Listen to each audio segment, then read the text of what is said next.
Hello बच्चों, let's see the question. The question says this question consists of two statements each.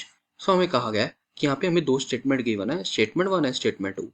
सो हमें बताना है कि क्या हमारी जो ये दोनों स्टेटमेंट्स हैं ये ट्रू है कि नहीं.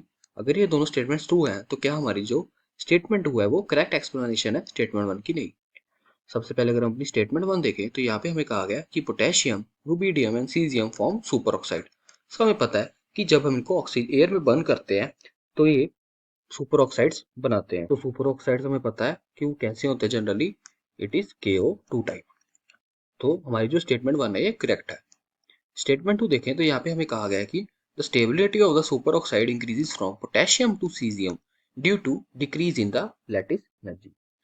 सो हमें पता है कि डाउन द ग्रुप हमें पता है कि जो साइज है वो एटम का इंक्रीज होता है. Size of atom increases.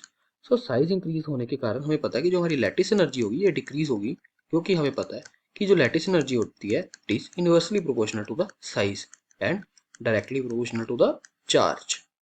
So size बड़ा होने के कारण लैटिस एनर्जी डिक्रीज कर जाएगी.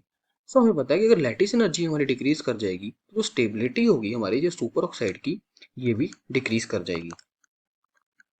So stability will also decrease. So हमें स्टेटमेंट टू में कहा गया कि हमारी जो स्टेबिलिटी है सुपर ऑक्साइड की वो इंक्रीज करेगी अगर लैटिस एनर्जी डिक्रीज करेगी. सो ये स्टेटमेंट बिल्कुल गलत होगी. सो अगर हम देखें तो हमारा जो ऑप्शन नंबर सी होगी ये बिल्कुल करेक्ट होगी, क्योंकि हमारा जो स्टेटमेंट हुआ ये फॉल्स है. So I hope you understood it well. Best of luck.